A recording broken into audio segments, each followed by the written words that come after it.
This is Offside Hockey Talk, where the Maple Leafs and hockey come to talk. Well, ladies and gentlemen, it's always hard to kick off some of these shows when things happen within Leafs Nation. We really didn't dive too deep into the Bjorre Salming on the last episode we did, but unfortunately the King did lose his battle. And obviously you see the tributes pouring in for Bjorre Salming.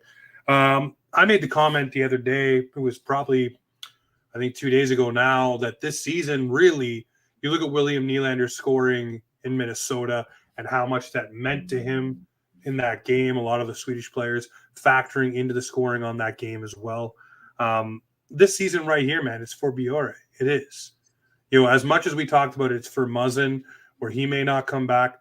This one right here, I think, it seems to be hitting a chord with the players because the elevation in the game since the Hall of Fame game and since they did the whole thing, just honoring him properly, before he passed, this team seems to have taken it up a notch, especially the Swedish players. It looks as this is something that's settling in with these guys that we want to do this. And just imagine, I said it to Manny, I said, imagine the Leafs win the cup and they use one of the extra slots and they put Bjorre Salming on there as just one of the extra names because of what he's meant to Leafs Nation and Swedish hockey and what he's done to grow that part of the game and bring so many big name players through the NHL underneath the Swedish banner. I think that'd be a fitting tribute. Yeah, no, I thought the night that we had to honor him was amazing. The fact that they did the honorary face-off with OEL and Willie there, along with starting all Swedish players, I thought that was quite the touch. I listened to, I think it was on Sportsnet, they interviewed Daryl Sittler, and he was asked about his time here, and he had nothing but praise. The man was obviously a king. He paved the way for those guys over in Sweden and Europeans. He will always be remembered here in Toronto for sure. No, definitely. Extremely sad to see. I mean, 32 Thoughts said it best here too, with like how the stars were able to align when we were able to put all our Swedish players, like a full line of Swedish players to commemorate Bjorre. So even our goalie, Erik Källgren, crazy that Murray and Samsonov both had to be injured for him to make that and Joseph Woll, don't forget that players. Too, right? What's that? Woll had to be hurt as well because Källgren is right. Technically behind him. He is a four-string goaltender when everyone is healthy and rolling. So it was complete stars aligning across the board. Yes, yeah. So it was cool in that aspect, but it's just so sad. Like he was only diagnosed in I think July, and he only lasted a few months. Like I've seen people get this disease and go maybe 1 or 2 years, but the time frame he had, it felt like it was too short. And I'm glad he was able to come to Toronto. We were able to celebrate him and talk about him on our podcast here. This is rest in peace to Bjorre Salming. Yeah, rest in peace to the King. Again, these things are never easy to transition into. But let's transition to something positive. The Maple Leafs week that was here for Toronto, not too shabby. Sans the New York Islander game where they messed up and lost in overtime. It's a pretty darn good week, folks. 3-0-1. Yep. The month of November is looking kind to the Maple Leafs. Matt Murray's looking good. Källgren's looking good. Where are the haters right now in October? Where are those haters? Like, what are they saying right now? Trade Mitch Marner, fire Keith. What are they saying right now? Tell me. Someone please tell me. What are they saying? How about Mitchie? How hot is Mitchie right now? He's had a point in 16 games, right? If I'm not mistaken. Same number on his back. Same number on his back right now. 16 games in a row. He looks phenomenal. He's so good, guys. Gorgeous in fantasy. He's blessed. Listen, guys. It was a week that was for the Leafs. The Leafs have been losing D faster than Pete Davidson's dating A-list celebrities. Okay, just that quick. Okay, so that was the punchline I had in for today. But it's 3-0-1. We snapped the Devils' streak. We look good ourselves. We're no Pete Davidsons, but god damn, we're on a roll, just like that man is. But hey, the week that was, man, like I said, the Islanders overtime loss, still pick up a point. Yeah, great. Then month you of go to November. Jersey. That was a crazy game. They win that one with everything thrown on the ice. You go to Mini, it's a little shaky, but Fleury shakier than I've seen a leaf in a tree on a windstorm in the friggin' end of fall. He was mad Mister that game. Fleury, whoo. That Aston Reese goal was a little soft, but But yeah. you know what? What do they always say? A puck on net's never a bad frickin' idea. My house league coach used to say that all the time. That's how I scored a lot of goals. Yeah, no, it was a great birthday week for you too, Mr. Hollywood, by the way. Oh, yeah. And let's tip the cap all the way around. Pete has his birthday, beauty for Hollywood. And then Mr. Dylan. Guys, we're going to be without Dylan on Wednesdays going forward here very shortly. We get him maybe for another couple of weeks. But he is starting a new job. So congrats to Dilly. Absolutely beautiful. It sucks that you won't be here Wednesdays, but you know what? I'll bring the fire up and get something beautiful. Let's go.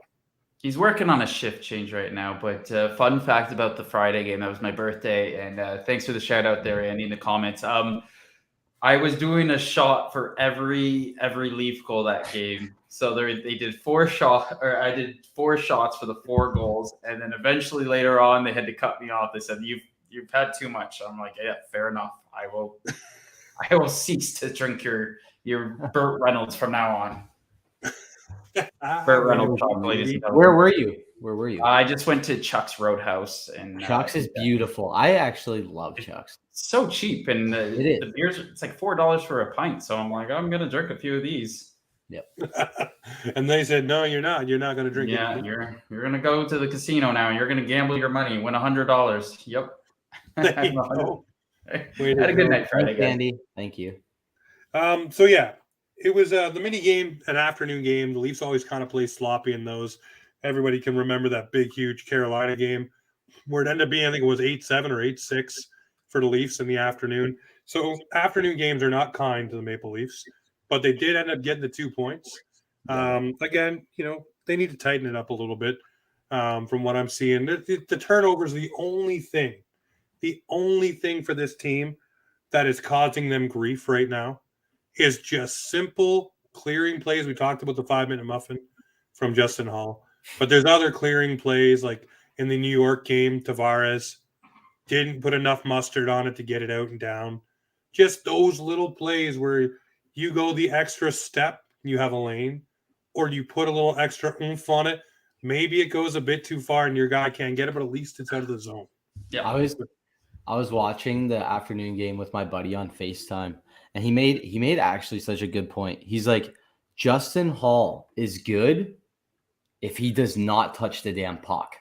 He's blocking everything, man. Fun fact about Justin Hall in the last, 1, 2, 3, 4 games. He has played 24 minutes, 23 minutes, 25 minutes, 23 minutes. In those games, he did not allow a single 5-on-5 goal. So that's not bad. It's not bad. No, it's not bad. A lot of ice time. Again, you're dealing with law of average, though. There's something that's probably going to befell upon him where it's going to be something crappy. And that's what everybody's going to hammer home. Not the fact that he's blocking shots. Him and Giordano, by the way. Giordano, 28 block shots in the past 6 games or 5 games. Good for him. Okay, so he's turned it up. Gio looks like he's my age out there. Like, looks fresh out there. I applaud him for being 39 and being able to do what he does. Oh, he's buzzing. He's absolutely loving it. I'm loving the fact that he's just going out there. Like I said to you guys last podcast, when they were asking him and Keefe about it, Keefe's like, yeah, he doesn't want to miss practice. He doesn't want to stop, going and doing all of the things he does every single game day. He doesn't want to take any maintenance days or anything. So kudos to Mark Giordano. Hopefully the wheels don't fall off later in the season, or when everyone comes back, maybe you slot some guys in. One thing that I will say about the mini game, we talked about it in the Biore segment there, William Nylander scoring. Dedicated that to him. What a beautiful time to do. A beautiful patch, by the way, too. Quickly made and put on the Leafs jerseys. I like the way that looks. I love that. Absolutely stellar. A fun fact about that Nylander goal, didn't he tie? Yes. He tied Borja Salming for the second most Swedish goals in Toronto Maple Leaf history. Yeah. and then passed him on Saturday night. Yes, that's amazing. Beautiful. That So was- again, What- talk about timing. Yeah. Exactly. That's exactly what Willie said. It was weird how the universe works. Yeah, it's crazy. It all ties together. By the way, the boy Cali, shout out to Marshawn Lynch. That experiment's looking pretty good for the Toronto Maple Leafs with him on that second line. I did say in the offseason, this guy's a Swiss Army knife, can play up and down your lineup, left wing, right wing, center, wherever you need him. That's great. And he's looking like he might be that versatile guy that goes up into that lineup and plays on the second line.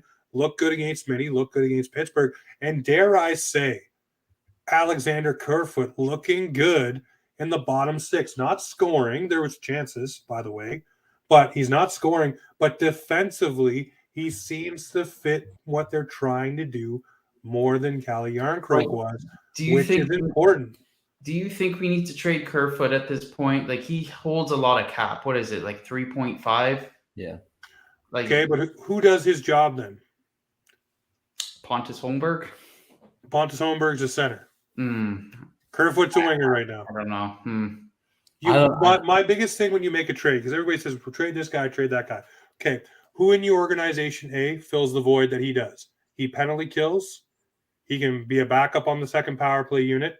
He can go up to your second line, third line, fourth line. He's versatile on the left or right wing, can play center and take faceoffs. In your organization right now, who do you have that brings that versatility that you have defensive confidence in that can do those things? He's not scoring, which sucks because that's what makes his price tag so not He's had appealing. so many opportunities too. Like he's had 2 penalty shots, a couple breakaways. He just, I don't know. He's gripping his But stick. the defensive side of things is where his game is key right now. And that is, you look at what the Leafs are doing, you limit the Pittsburgh Penguins, a team that is battle dam tested, that you pissed off, by the way, a pissed off and motivated Crosby, a pissed off and motivated Malkin, and neither of them could factor into getting goals for their team. And you frustrated and stifled them. Which is surprising considering our defense. Well, but that's just it. And I made a tweet Saturday night saying, this is like the Leafs when Alan McCulley was the number one center and they were in the playoffs and the Leafs went to the second round rolling with a ragtag group of guys on forward and defense because they were so banged up. This is what that reminds me of right now. Yes, we have the top flight offensive guys there, but our defense, I said it last show, boys, it's like Ron Hainsey for Pittsburgh back there. It's Gio at his ripe old age of 39 on your first pair with Justin freaking Hall, and then you're running 2 young guys who you want to do well, yes, but it's surprising they're doing as well as they are. And then you have insert whoever, Jordy Ben, Victor Mete, Mac Hollowell, soon to be Connor Timmins, because they got to get him in a game. Yeah.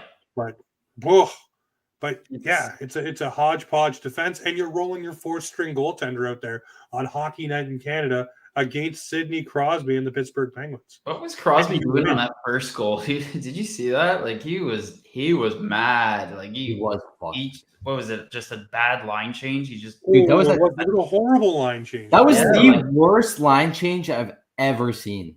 But even Marner said he was going to change. He's like, I was going to change, and then I saw everything open up, and he's like, well, I'm going. It was a great goal. But to go back to the Minnesota game, I want to touch on Matt Murray. He knocked the net off 3 times that game. Like, what's going on here?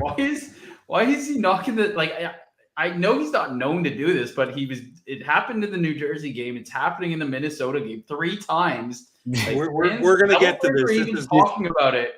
This is one of our league points here that we're going to talk about because it's not just him, by the way. Casey DeSmith Saturday night had his net come off a couple of times as well in the suspicious ways. So I think it's a lot to do with goaltending, but we are going to dive into this here when we get to the around the rink part of the show.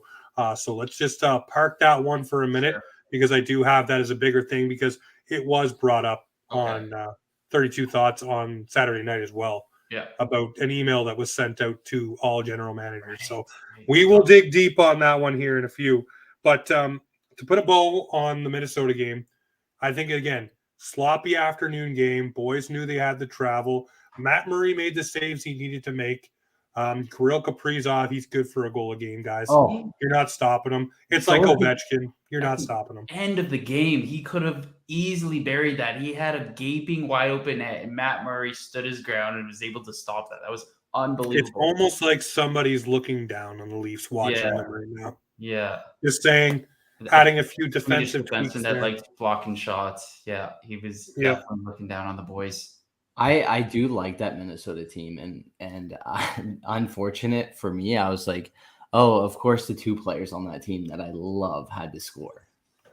Yeah, well, Matt- it is. Matt Boldy and Kaprizov are studs. They're going to be the future of that team for sure. It's exciting, man. It's exciting in Minnesota. It sucks they have so much dead cap this year, but they'll be able to make some moves. They had to lose Kevin Fiala, so obviously a little bit of scoring punch gone there. But I will say this, guys. I'm big on character things.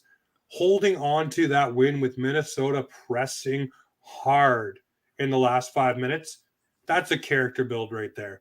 Yeah. Where you hold on to that win and weather the storm. Those things help you later in the season. Those things help you in the playoffs when you're up by a goal and teams are hammering down on you. We talked about the New Jersey game feeling like a playoff game. Minnesota felt a little bit like that in the last 5 minutes, where it was wave after wave after wave, and they were not burying the puck. By the way, pulling their goaltender super early to get a little closer. 4 minutes left. There's like almost 5 minutes left in the game. Man, That was super aggressive. can I, What? before we continue on with that, can I get your guys' take on those jerseys? What did you I guys loved think? them. Loved Yeah? them. I thought Yeah, they North looked Star fantastic. style, baby. I Yeah. thought Fleury's pads were a little odd, but besides that, I think they were pretty fire. They're I like like, yeah, jerseys, man. No, I love go strike out and have some fun, man. Show some character. That's what you should do with all these reverse retro jerseys, Mhm. man. Just have a little fun. The NHL lacks one thing, and that's confidence in showing off and showing their players off and showing what they can be to the other leagues. Like the NBA has fun with stuff like that. The NFL has a lot of fun with stuff like that. Soccer does as well, so why not? The MLB for sure as well loves to have those things and Yep. flex it in your face. So the NHL should do the same. And by the way, there is going to be talk about the jerseys again in the Around the Board segments in this show, because there's some jerseys that came out this week that were super fun to look at. But we spin to the Pens game. I loved it. We talked about Crosby being frustrated. The Leafs did so many little things. They were skating faster. They were on the puck. They were winning battles. They were doing all those little things that we've been dying for them to properly do. It only took Morgan Rielly, Jake Muzzin, and TJ Brody being injured for this to happen. So, man, I'm just excited to see Justin Hall getting his flowers from Leafs Nation a little bit. It's nice to see, because he's been getting a lot of, grenades and hate mail and get out of town. And, someone said that explosion last night in Toronto was Justin Oh, Hall's God. ego finally blowing up underneath the bridge. I saw a tweet like that, a live shot of Justin Hall's ego walking out of the Leafs dressing oh room. my god. So it's just boom, because he's really out there. But he's doing well. He's blocking shots. He's doing all the little things. And I really like that for the Leafs, because it makes for good hockey for fans to watch. Yep. Because we want them to win those tight games. Not that a 4-1 game is tight, but they kept Pittsburgh at bay. And Eric Shalgren looked good. Made saves when he was called upon. I had no problem with the game.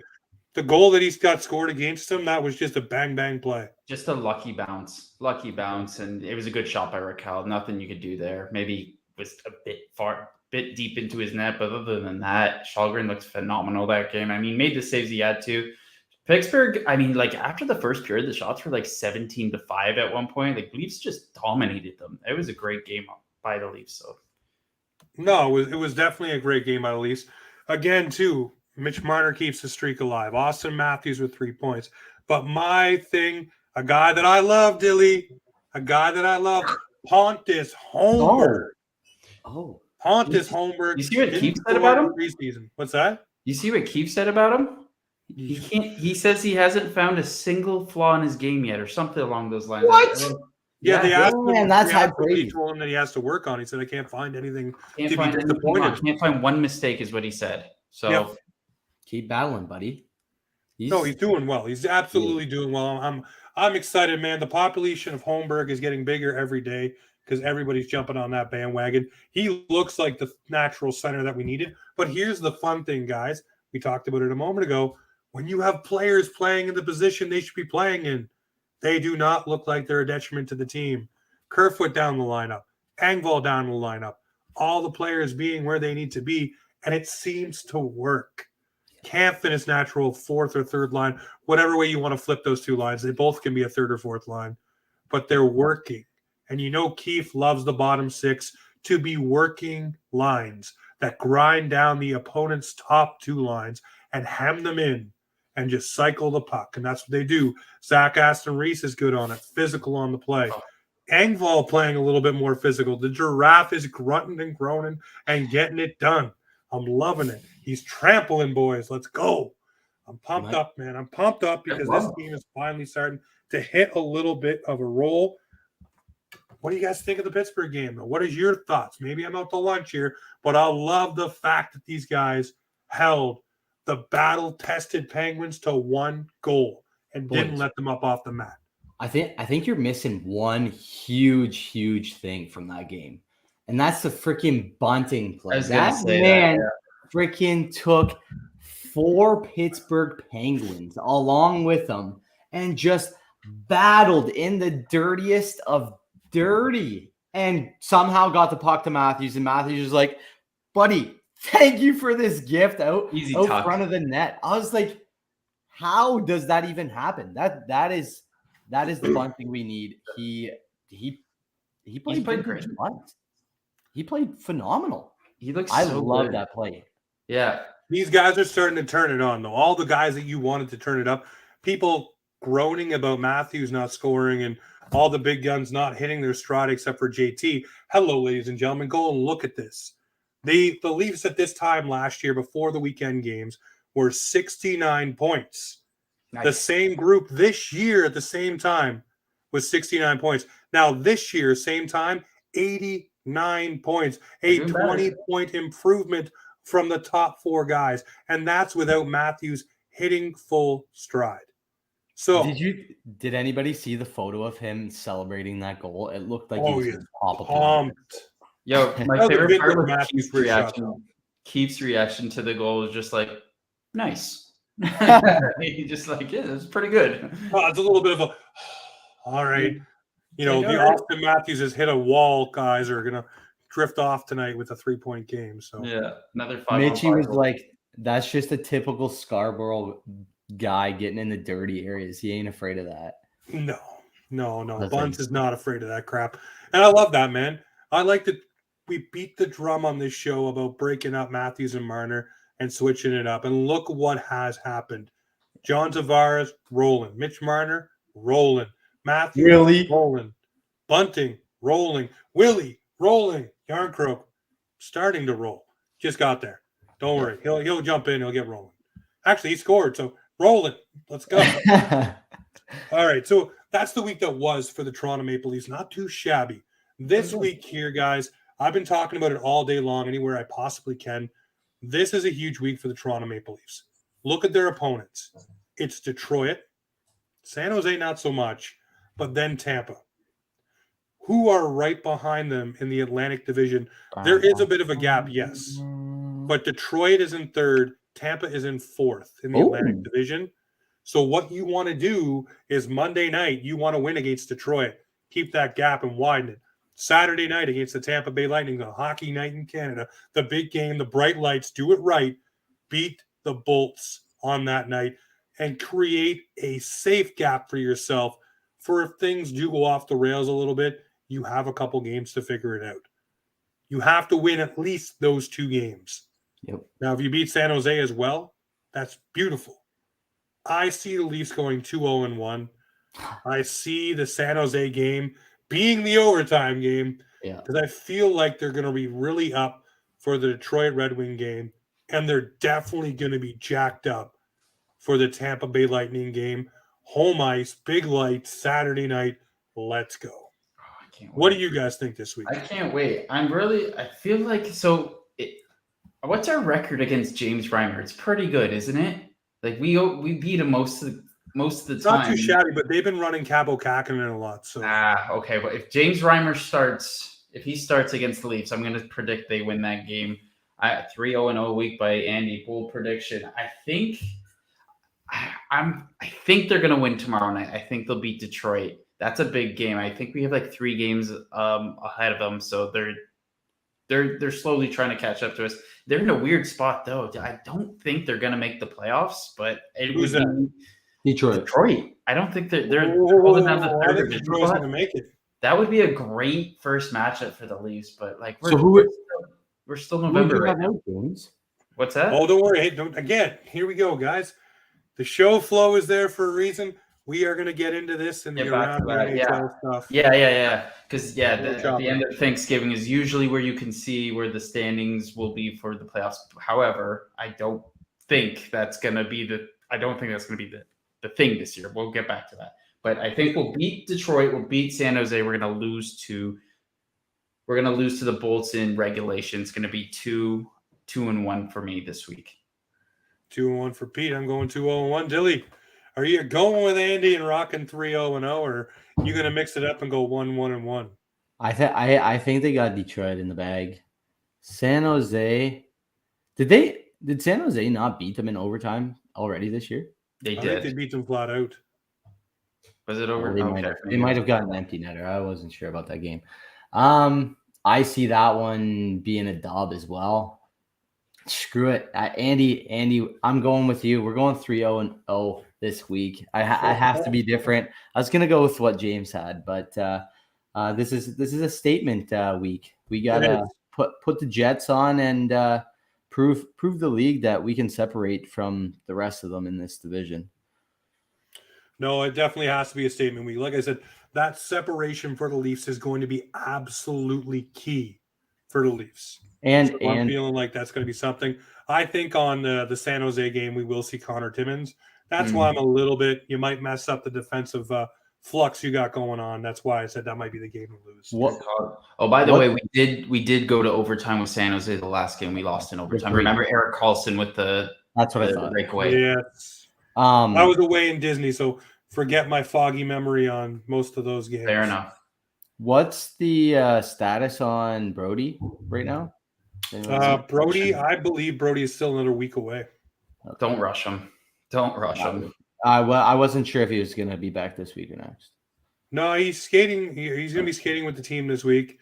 Sonar went on the road trip, which I found weird because he didn't get into any games. But I guess it's maybe being around the team, getting in the routine again, just getting ready for things and getting prepped. But this week we probably will see Sonar between the pipes. So, again, you never know what game that'll be. So Leafs have the best boys will be tandem. back rolling. Well, it's Monday night, and then what days is San Jose game? They're all national games this week, Monday, Wednesday, and Saturday. Okay. So good spacing as well. All right, so that's the week that will be. Everybody's got their numbers locked in. Can't wait to get some chirping going on next Sunday to see who was right. Hopefully none of us are wrong, and we end up on the 3-0. That'd be bad.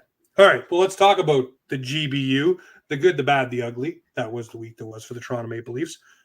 Here's the good for me, ladies and gentlemen. Agree with me or disagree. Matt Murray, sensational so far, standing tall, 4-1-1. 2.51 goals against average, a 921 save percentage. By the way, Jack Campbell last season, 896. Just going to put that out there. Yikes. And he got the post-controversy to go with it. He's not the only goaltender to do it. But for me, for this week, the good is Mr. Robo Goalie, Mr. Matt Murray. Do you guys agree with the good on that one? Absolutely. This guy has formed the best relationships that are helping him to succeed in this organization. I listened to that interview. I forget her name. It was on Sportsnet. But this is a man that wants to play for – he wanted to play for the team that he grew up watching with his father. He's on a redemption tour. He's proving to, everybody that doubted him. He's got 2 Stanley Cup rings. You can't forget about that. And I heard the confidence in him, and everybody's betting on this guy to come in and do his job. And he's just like, if we have a bad day, bad game, It's my job as a goalie to just forget about those and move on and focus on the next day. And he's totally right, and that's what he's doing. He hasn't had too many bad games. He's staying consistent, and he's being the guy that we can rely on, especially in this type of time when our defense is very, very thin. I still remember the day, clear as day, is when Elliot Freeman put out that tweet saying Leafs are heavy on Matt Murray right now. I wanted to puke when I saw that. I sent it to our group chat. I was like, this can't be real. I am so happy we have Matt Murray between our pipes over Jack Campbell right now. This is why I may look like Kyle Dubas right now with the glasses. I will never be the GM for the Toronto Maple Leafs because I cannot make those decisions ever. He has looked so good in these last games. I think he only has one regulation loss. He's 4-1-1.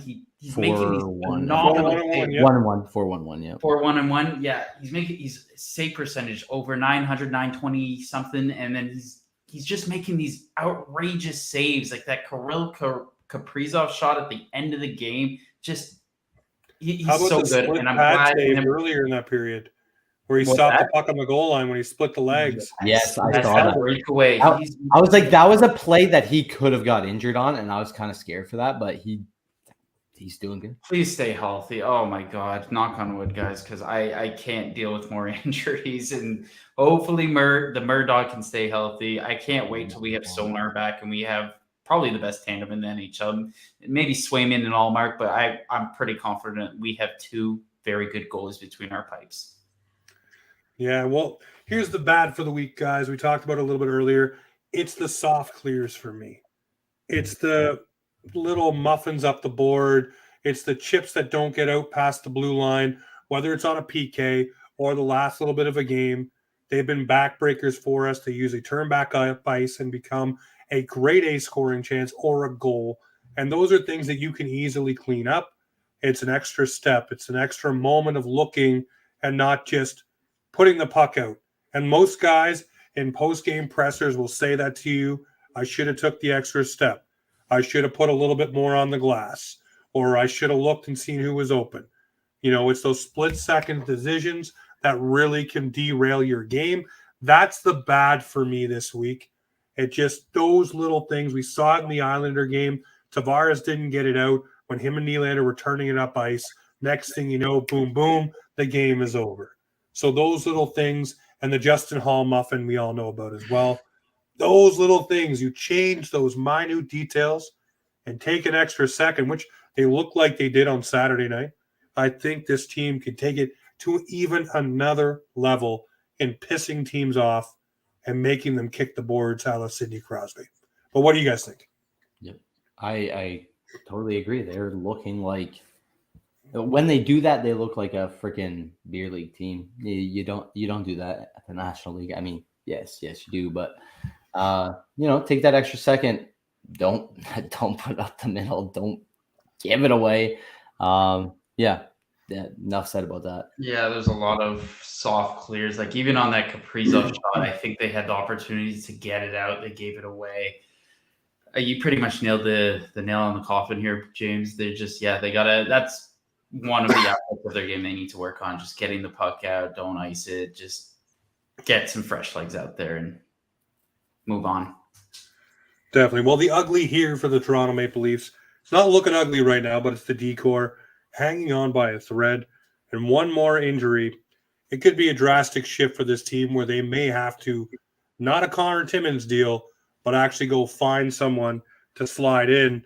That's just the thick of it, guys. It's ugly. It's looking ugly. But if there's a silver lining, you are learning what you have within your organization for this season. And now you know what you may or may not have to go grab at the trade deadline. If you know Mac Hollowell can come up and give you solid minutes, or Connor Timmins, Timothy Liljegren, Sandin, Jordy Ben. Look at all the names that we're running through here, and we haven't even got to Brody, Riley, Muzzin, which I think Muzzin, just a tinfoil hat theory, will be back for a playoff run with the Toronto Maple Leafs. I fully believe that. fully believe that. I think that he will be cleared well before February, but a la Mr. over in Tampa Bay Kucherov, I think they're just going to let him ramp up, skate with the team, take physical hits in practice from the Jordy Benns, from the Mark Giordano's, get the bumps in, see how he feels, see how the Lickens feel. And then come playoff time, holy shit, the Leafs went out and got whoever it is at the trade deadline as their D piece or offensive piece. Then you slide in Jake Muzzin, ready to rock and roll, fully energized, hopefully fully healthy. And just like Shea Weber and Carey Price, he rides it until the wheels fall off for the playoffs. Just my tinfoil hat theory on the Maple Leafs defense. I think Muzzin comes back for one last hurrah, and that's it. In the summer, he basically calls it a career like Shea Weber without calling it a career. I just feel so bad for him. Like the risk for him to come back in one game, get another injury, and him to be a vegetable the rest of his life is obviously not worth it.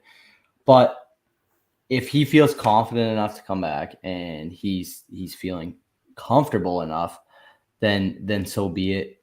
I like the idea, ease him into the playoffs, and it could really inspire the entire team. Like it could be like, we got this for Muzzin, we got this for Salming. We're gonna run through a freaking brick wall for these people. Hey, here's your pair, your bottom pair: Jake Muzzin, Justin Hall, playing 8 to 10 minutes a night. No, I don't like them together. Whatever it is, whatever combination. Here you go. Him and Lily. Here's the thing. Here, Jake Muzzin light and Jordy Ben, and Jake Muzzin as your bottom pair. Yeah. Two just snarly, bearded assholes who will whip your ass if you go near their goaltender. They would be a good penalty kill. You can limit their minutes, and if something's coming Muzzin's way, Jordy Ben can fly in there, flip off the flippers, and just beat the brakes off someone if they touch Muzzin. You talking about like him going to practice and getting hit by those big guys? I could see like them using Aston Reese to just, hey, go after him. Muzzin just be like, Zach, come after me with all you got. Just hit me with everything, and to prepare him for the playoffs. Well, because in practice you can make it a controlled environment, so you can see what Jake Muzzin has. You can see how he responds. If there's even a slight iota of a different discontent in his body, it's not that the plan doesn't happen. Yeah, exactly. No, it doesn't happen. But if he's feeling good enough where you can say, you know what? And the doctors say, well, you know what? He does have the ability where he can go and do this, and he'll be all right. But at what will this cost him is my whole thought. Like, I've listened to what Ryan Kessler has said in interviews and what he all did to take to come back into the game constantly, and it just worries me about his well-being. That's what I'm saying with Jake Muzzin. This could be the last hurrah, because then in the summer or the off season, he goes for the fusion surgery that basically stops you from being able to play, really. Yeah, because it's too long of a recovery for someone at his age. It is the neck, right? It is, I believe it is yeah. So you go for that. It's just like Edge from WWE, same kind of thing. They couldn't do the to come back, right? They couldn't do the Eichel thing. Even I don't think it's the same. Eichel was more of a disc replacement, right? I don't think there's a disc replacement here. Gotcha. So, but if you can go get the surgery, get cleaned up in the summer, and just that's what I mean, call it a career from there. See what happens. That's just my tinfoil hat theory. Because Jake Muzzin is a defender. You give him all that time off, then you start ratcheting him up mid-February when they have this appointment, when everybody kind of talks about what Muzzin will be. And then you just bring him around the team. He's still with the team, by the way. He's still working out like a beast in the gym. Yep. And he's still skating, he's still doing all the things. He's just not taking bumps and not participating in full things with the Toronto Maple Leafs. But he's still around the team and doing all the other things. So that's what leads me to believe. Because guys who shut it down, shut it down. Yeah. He hasn't shut it down. He doesn't want to stop, but I know that like it's his wife in the back of his head that's like, darn, you better be fucking careful. You better be fucking Yeah, careful. well, that's what I'm saying. I think disagree with me if you must, but I think that's going to be the conversation come February. They all look at it and say, you know what? Let's ratchet you up here. Let's get you into some thick, heavy playoff push practices. Let's get the bumps going. Let's get the grinds going. And if you feel good, then game one of the playoffs, surprise, motherfuckers. It's Jake Muzzin. Break the to a glass. rousing ovation. Crowd going bonkers at Scotiabank Arena as he's announced. Nobody knows it's coming all of a sudden. And number 8, Jake Muzzin. Everybody goes nuts. Stone cold music hits. Jake Muzzin comes out, dart in his mouth. Let's go. No, it would be good. It would be good for the team. And I mean, the guy does know how to win a Stanley Cup, and I'm pretty sure he knows how to score a goal in the Stanley Cup final. So let's go. But anyways, that's the ugly for the weekend. A tinfoil hat theory. Let's go around the glass with some NHL news. The post-controversy. No, I'm not talking about post-game pressers. I'm talking about Matt Murray, Casey DeSmith, Vejmelka, and a bunch of other NHL goaltenders this season who seem to have a fair habit of knocking the net off. And by the way, that lady who was screaming, fill it with epoxy. That is not lady. That is not what you do. But is that what she was saying? Oh, yeah. She's like, fill it with epoxy. So what? It doesn't come off, and the goalie snaps his freaking leg. Like it's not meant to stay in there. It's meant to come up off the leg. But no, I will say this: I will give Matt Murray benefit of the doubt on 2 of the 5 that he had come off the thing. He's a veteran goaltender. He understands what he needs to do. But here's 2 of them where they actually did have to call the ice crew out and fix the actual peg hole. So that tells me, yes, there is an actual problem here. It's not just Matt Murray. So, and by the way, in the New Jersey game, the one after in New Jersey, the net came off again. You don't say. So obviously maybe there's something with the ice crew there. But come on, guys. We know Matt Murray's a vet. And he's a big body. Like he's got the big gears. So, he's robo goalie, right? So when he moves, he does hit the net. But on Saturday night, lovely Elliot Friedman and Jeff Merrick, there was an email sent out by the league to all of the general managers talking about this is now going to be under a microscope. So there will be penalties to come from this because of how hard the New Jersey Devils fans cried. By the way, New Jersey Devils fans threatening legal action against the league for calling back those 3 goals and the way that Matt Murray bumped the post. Absolutely just fucking childish, but it is what it is. BX He's a veteran goalie. He knows what he's doing. All of these goalies know what they're doing. They're buying their team time. It's just like a guy tying his skates at an icing or having to change his stick because he thinks it's going to break. It's all in-game management without taking a timeout is what it is. Buying your guys time. So it is what it is. I mean, goalie pegs are freaking brutal, man. We had the same thing happen to us today in our game, and I started calling my goalie Matt Murray because it came off 3 times, and then their team there was like a 3-on-1 or whatever, and they got offside, and the one guy threw his freaking stick through his glove. He's like, I'm tired of this shit. What is happening? What is going on? But I can understand it's frustrating, but goalie pegs are not meant to be in the net's not supposed to stay there. I ran into the freaking net today. It is not meant to stay there. It is meant to come off. There was that incident where Matt Murray, I'm pretty sure he slid over from the left to the right and he bumped this post, but this one came off. So I was just like, that's not supposed to happen. Like there were a couple of instances obviously that it shouldn't happen, but I guess buying time, whatever. Listen, there's a couple shoulder shrug ones there that you're like, that's the shoulder shrug push off. You can see as he's going to go move across, he's bumping up like that, and there's definitely some heavy pressure. Didn't Dominic Hasek like doing that? What's that? I feel like Dominic Hasek would do that. He was a small goalie who would just get under the post and just like Marty Turco as well. Turco as well. Yeah, that's hilarious. The turkey. All right, so here's something that kind of got a stick in my craw. I was pretty pissed off about it. The Connor Hellebuck injury, knockdown, no helmet on, play goes on. That's greasy. Then last night in the Colorado-Dallas game, there's a play. You got to go back and watch it. If you haven't, do a little homework, check it out. Because, and this is exactly what the ref says at center ice, there's no injury on the play, no penalty on the play. So because there was no injury, they did not call a penalty. And the goal stands. Ridiculous. That was the one where his helmet falls off, right? And they kept the play going. That's Hellebuck. That's a different one. This one was what happened Colorado with Dallas. I think it was a high stick, if I'm not mistaken. And he came to center ice, ref did, and said there's no injury on the play, therefore there is no penalty on the play. So my two things. So because there's no injury, you can't review it, I guess. I don't know, but that's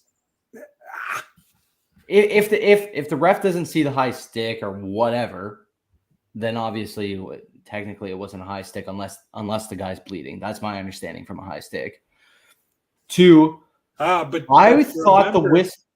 But remember what Dave Jackson said to us in the summertime: a high stick damage is not just That's true. Yes, It could be a bruise. It could be whatever done by stick damage. It does not have to be a cut to make it. They said injury on the play, so clearly none of that. There has to be some sort of marking, yeah.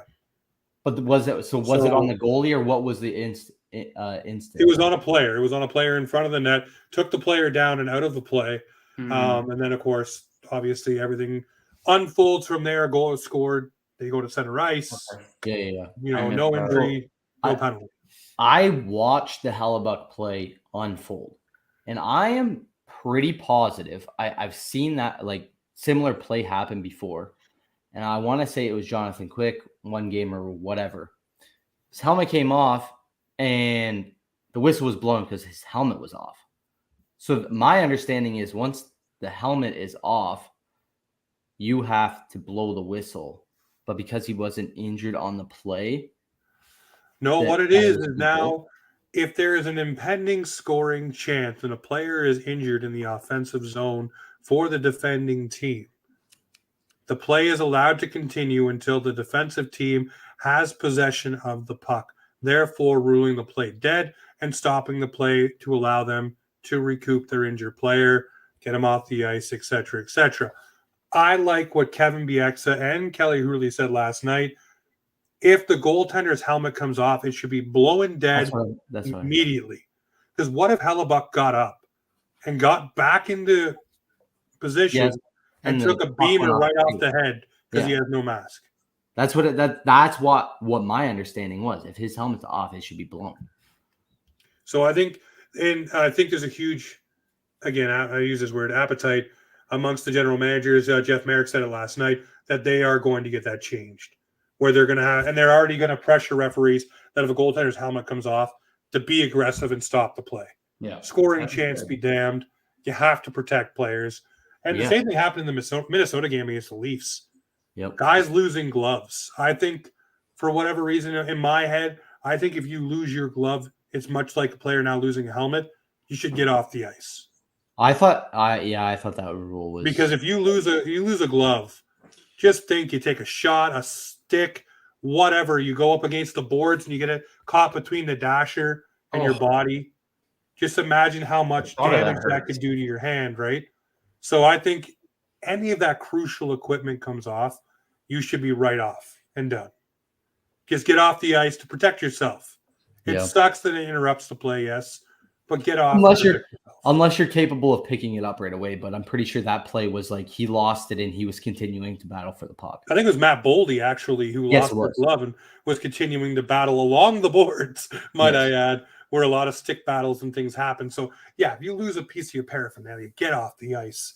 Protect yourself. And not only that, I mean, how bad would a guy feel? He goes to chop for the puck, and instead he chops your hand and snaps 3 of your fingers. That guy's feel pretty freaking bad about it. although equipment managers can put in protective things in your glove, those even taking it off the glove does hurt at times. Yes. Oh, yes. All right. So we'll keep it rolling here. Another thing that happened that kind of boiled my blood, a lot boiling my blood this week. I'm Grinding your gears, encouraging eh? guys getting their development, being able to step up and do different things, like Nick Robertson, who cannot go to the AHL unless on a conditioning stint, by the way. He basically is stuck. I think he can now. He can now. So Nick Robertson before this season, where he was still able to go to the Petes, where he didn't get to develop and play because the Petes weren't playing. So he was basically in no man's land because there was nowhere to send him. So what happened this weekend, over the summer, is the CHL and the NHL extended their agreement by 7 more years. For that rule that any CHL player that is 18 or 19 and eligible to play in their league cannot play in the AHL. They have to be sent back down to their junior club. So to me, I'm thinking of guys like Shane Wright. I'm thinking of guys like Quentin Byfield, Nick Robertson, just guys that would not benefit from going back to junior other than the junior team getting the do-re-mi on jersey sales and ticket sales and helping their team and maybe even helping their team recoup draft picks, because 9 times out of 10, when a guy like that's moving on, the team's moving out of that phase into the rebuild phase. So if they get that guy back, they're probably going to move him. But I think if a guy is that good, he should be allowed to go to the AHL and grow his game there because it's a higher level of competition. Yep. The European guys are allowed to do it, and it seems to help the European players a lot more than it does the CHL players who go back and, maybe they score 130 points in whatever 70 games that they play. But the competition is not but there. It's not the same comp. Yeah, and it's just you're walking guys. You watched it last year with Wright did he wasn't the best in the CHL, but he did dominate it. And it's the same instance I see with McTavish. McTavish looked like a man amongst boys last year in that league. And rightfully so. It was a similar situation. He went down. I think he played a handful of games in the NHL. He couldn't go to the AHL. He went to his team, got traded, and then helped his team go to the Memorial Cup. So, yeah, very, very similar situation. Yeah, I don't like the agreement, Pete. I don't know what you think, but I really think for some guys, especially superstar guys, that may not be first-year NHLers, but are too damn good to go back to the CHL. Mm-hmm. I really think it's a development hindrance. And the team really doesn't get to control what goes on with said player when they go back to their junior team, because it's on the junior team where they get traded, what they do, what the power play lineups is, who he plays with, matchups, etc. You know, if you have a guy that you want to track, it'd make more sense for them to be within your system. That's just me. And I get why the CHL wants this. They want the money. They want the money. It's all about the money, which sucks. I think it should be, if the player wants to go back, cool. But I think there should be an exceptional status thing for those type of players who are just way too good to be there to go over. But again, so who would that exceptional status apply to? Like Shane I feel like if they get a certain amount of points in the previous season in the CHL, they should be eligible to get. I agree. I fully agree. It just it bothers me because, like I said, European players like Austin Matthews would have been exempt from that. So if the Maple Leafs wanted to send him down to the AHL, they could. Because he played in Europe. He went over to Zurich and played for the Lions. So why didn't play players do that in the CHL? So he loved it there. Which means to me, if I'm a superstar type player, I cut my teeth in the CHL. Yep. My draft year, I go over to Europe. Dominate over there, man. It teaches you a lot over there. Why don't we see more players doing that? Why is Matthews the only instance? It's a traditional thing. That's why. It's just the way these guys are brought up and bred. I think you're going to start to see more of it now that there's 7 more years attached to it, because Matthews got to go over there and make money as well. Yeah, he did. Matthews did it actually very, very unique. He could have went to school, but he would have been in the, like, if he wanted his USHL or whatever, he would have had to stay like Nyes has had to stay. So he would have hindered the years in the NHL. So Matthews did go about it the right way, and I think I agree with James here. There should be more guys that go over there and play. I think you're going to start seeing it. I really do, and especially when now players are now more than ever taking themselves as a business. Yep. And wanting to be more of a walking billboard, so to speak. A brand. Yeah, brand. That's what I was looking for. So, you're going to see players build their brand that way. Yeah. By going overseas and starting their career there, earning a little bit of dough, coming back over to the NHL, because they're going to go over there and they're going to be superstars. They're going to do different things, and they're going to get to experience an uptick in the level of competition because you're playing against men over there. Because these guys are going to be name brands playing for the teams over there, and they're going to market them as such. But we shall see. But that 7-year thing, I don't like it. I haven't liked it. I think they should either, up the age to 19 for the draft. So that way players are just in the CHL until that age, and then make the cry that they can go to the NHL from 19 and up. Because the age is what? now. It's you can be 17. It has to be a certain birth year or a certain birth month. Yeah. I think it's after October. Well, Matthews was held a year back because of his September birthday. He just missed the mark, I think. So let's pivot to some fun things here. 2 wicked jerseys this week. One, what are they here? The Atlanta Gladiators rocked the Fred Flintstone Yabba Dabba Doo jerseys, and they were absolutely chef's kiss. They look like Fred Flintstone's shirt, tie and all. Absolutely awesome. Talking about getting the bed to rock. Those are sweet. I'm trying to look at them. Jerseys. Atlantic what? Atlanta Gladiators. Look them up, ladies and gentlemen. If you haven't, if you want some nostalgia for our older fans who used to watch this on their lunch break, these are hilarious. Those are some beautiful looking jerseys. So I love it. The jersey, for those listening, the jersey is literally orange with black triangles on it with the Fred Flintstone tie. And then their shin pads and arms are like a tan color. It looks like he's in the Flintstones, Fred Flintstone. It's absolutely hilarious. I loved it. I picked that up today. I saw it. I was like, man, that is something that definitely wanted to bring to the show because I love cool jerseys. I love nostalgia stuff. So that right there was huge for me. Cool. The other one for me was last night. Yeah, you better Saturday night. The Vegas Golden Knight glow-in-the-dark jersey. Hello, Vegas. You have been a bit of an asshole lately, but when you do things right, you do it right.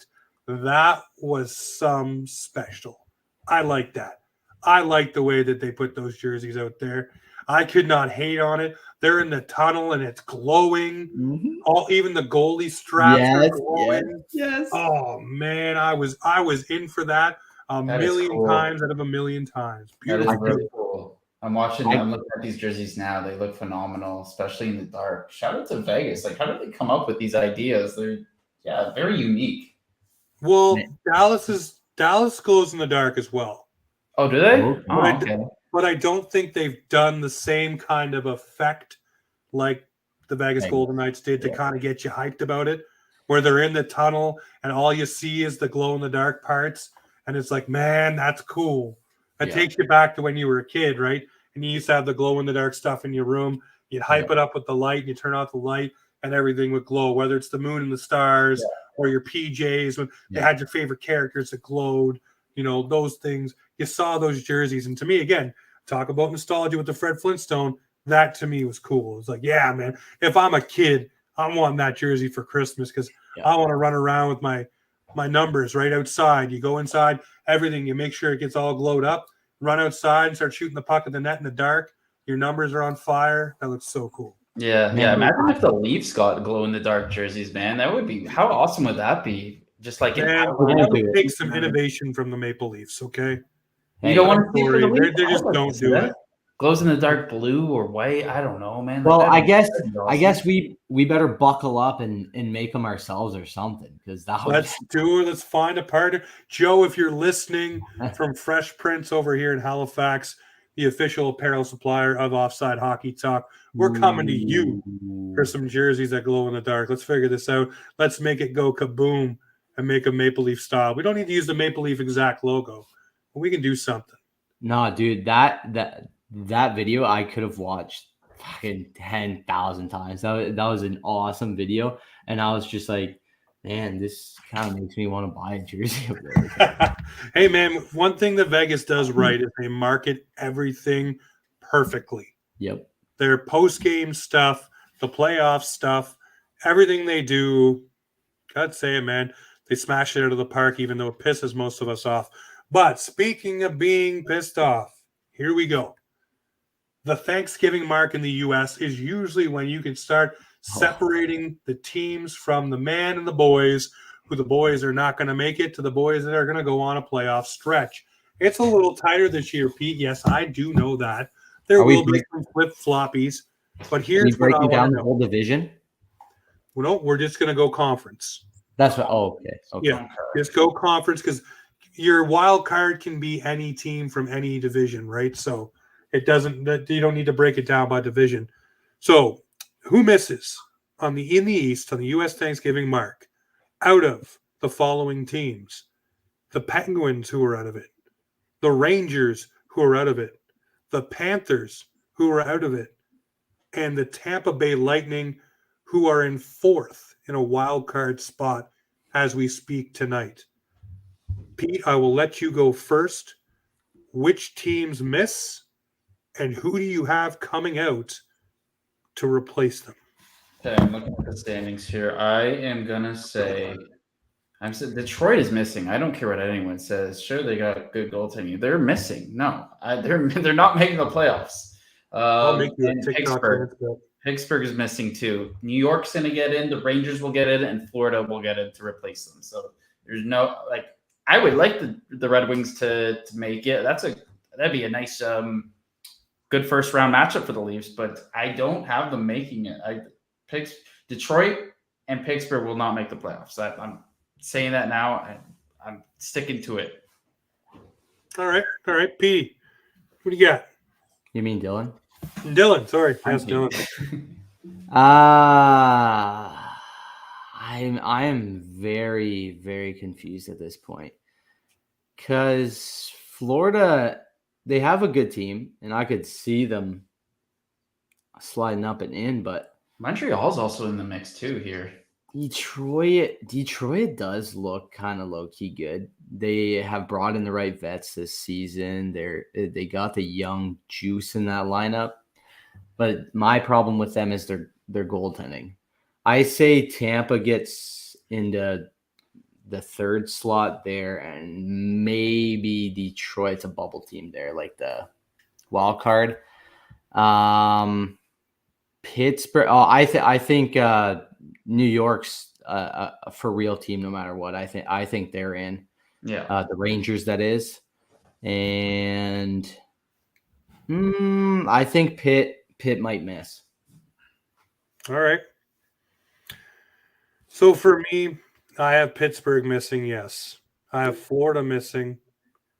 I have Detroit making it. And Pete, if you want to do it right now, we'll make it official. I will make you a TikTok dance bet right now. Oh. At the end of the season, the Detroit Red Wings will be in the 2022-2023 playoffs. That would be a great matchup for us. A TikTok dance. I don't do the dances, guys. That's why I'm making it. That's why it's special. Oh, I'm going to hurt myself from cringing that bet. Can we do a different bet? I do not want to be a TikTok. You're doing it. You're doing it. If you're that confident they're not making it, I'm that confident they are. Ooh. Hey, wait. I'll sweeten the pot. I'm joining James, but we'll both have to do a dance if Oh, there you go. A 2-for-1. 2-for-1. Oh my God. It's happening. So for me, I have the Pens missing. the Panthers missing. And guys, I'm going to say this right here, right now. The Tampa Bay Lightning, as good as they are with goaltending, they are tired. They are looking tired. Braden Point's looking tired. This team, I know they turn it on when it means something to them. I think this season, after losing Ryan McDonough, after losing Tyler Johnson, after losing players that were key, Andre Palat, key markers for this team, I think Tampa's going to take a step back this year, get a good draft pick, re-energize, and come back next year. I don't see them in the playoffs. So that's why I'm seeing Detroit in there. I don't see Florida in there either. Who's jumping in then? What's that? Who's getting in for me? So who's getting in for me is Boston, New Jersey, the Leafs, the Islanders, Carolina, Detroit, and the Rangers. I don't think you have enough teams. What did you say? Boston, New Jersey, Boston, Toronto, and the New Rangers. York, Carolina, Detroit, and New York. Pittsburgh, sorry. And Pittsburgh. Okay. You said no Pittsburgh before. Sorry. I'll backtrack. Pittsburgh will be in there. That's one team. Sorry. I was looking at Washington. Washington was the team I had flipped with Pittsburgh because it's weird to see Washington so far down the standings. But Pittsburgh's in, yes. In mine. Okay. Pitt's in and Detroit's in. Tampa and Florida are out. Okay. Tampa and Florida and Washington out. So you say 5 from Metro and 3 from Atlantic. Yeah, just the top 3 from the Atlantic are getting in. I think it's going to be a Metro heavy year. Okay. Well, we will see. We'll see who's dancing their way into the playoffs when the time comes. I'd rather make that bet with Tampa than Detroit. That's ridiculous. You don't have Tampa making the playoffs. I just got a weird feeling they're going to gas out this year. I could see them being a great matchup in the first round with Boston. Boston beats them. We beat Detroit. Boston Leafs second rounder. Let's go. Play that dragon. They're winning the Stanley Cup. Yep. All right, now let's flip it to the Western Conference here, ladies and gentlemen. Who misses right now out of the Oilers, Flames, Blues, Preds, and Wild? And what do you have? Go ahead, Dylan. This is tough. I think what St. Louis has done and come back from this year, I think they get in, but I'm going to put them in the 3 hole. And I'm going to put Winnipeg in the 4 in the Central there. So I got Dallas, Colorado, St. Louis, then Winnipeg. Then I got, man, I didn't even see how far Seattle was up there. That's what I'm saying. Like, it's hard. I say Vegas, LA, Calgary. I don't know about Seattle, man. I don't think they're strong enough to get in. 12-5-3 record, Dylan. I see it, James. I just think they're phonies, man. Like frauds. They are. Like they don't have a solid team. Like they could slip into the wild card. I could see that, but Edmonton's a juggernaut up front. They do have a okay decor, but their goalies is the problem right now. Those are the only 2 teams that even Vancouver.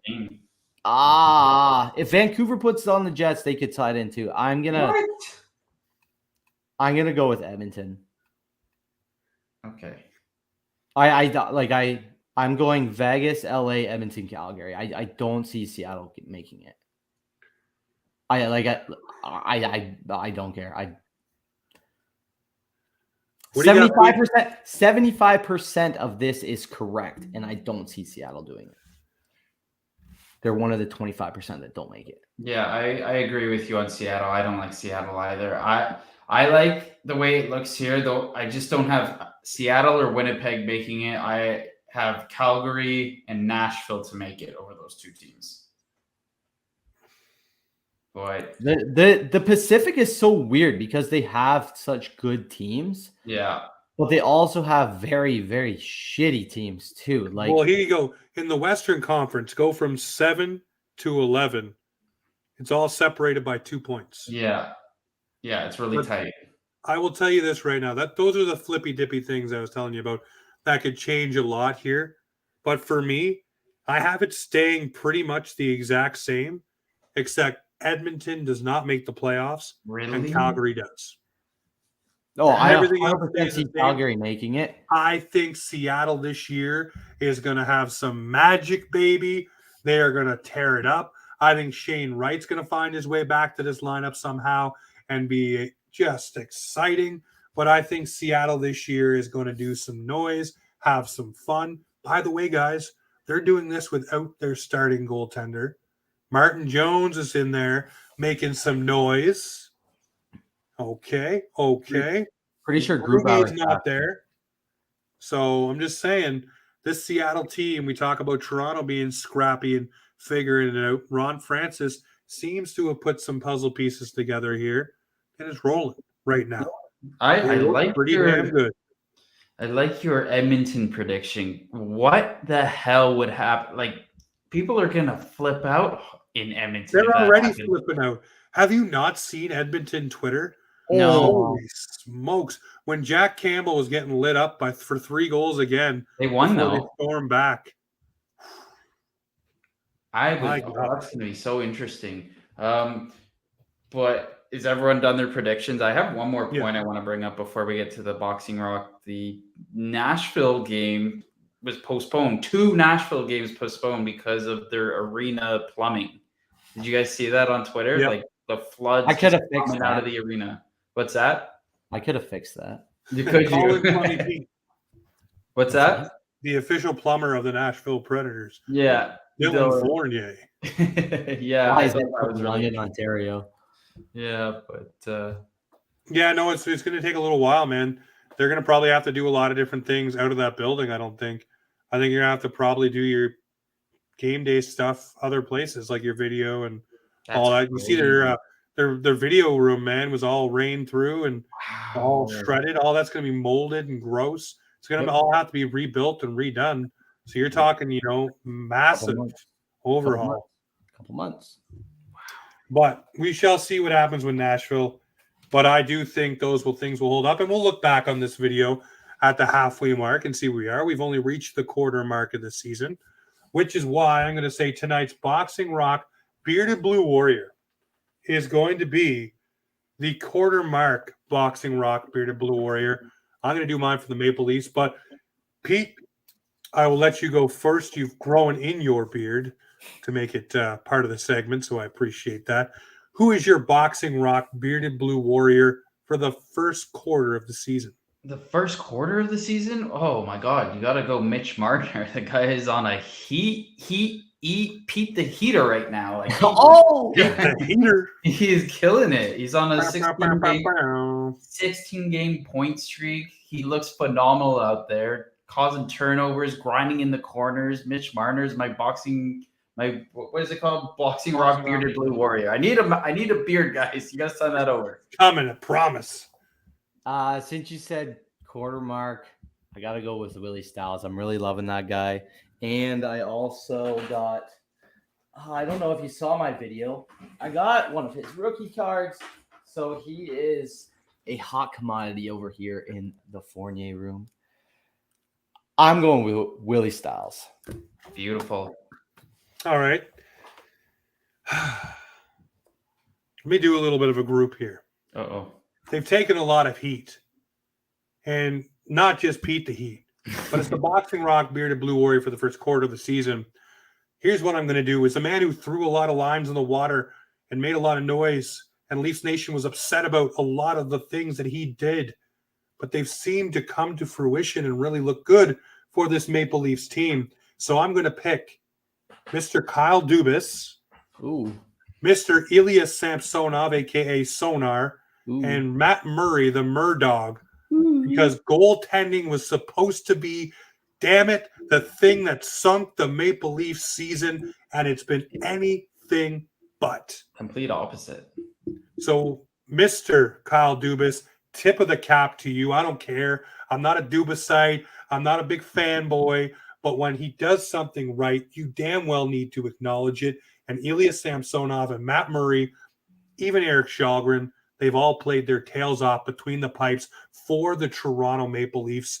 And that is why they get my Boxing Rock Bearded Blue Warrior for the quarter mark of the season. Dubas for taking the risk, and the two goaltenders for proving his ass right so far. I want to make one honorary one because I feel like it's justice. I know this season's going to be for him, and this one's for Borey. The whole season, yes, this is Biore. Win it for Biore. We will finish it there. This right here is Offside Hockey Talk, where the Maple Leafs and hockey come to talk.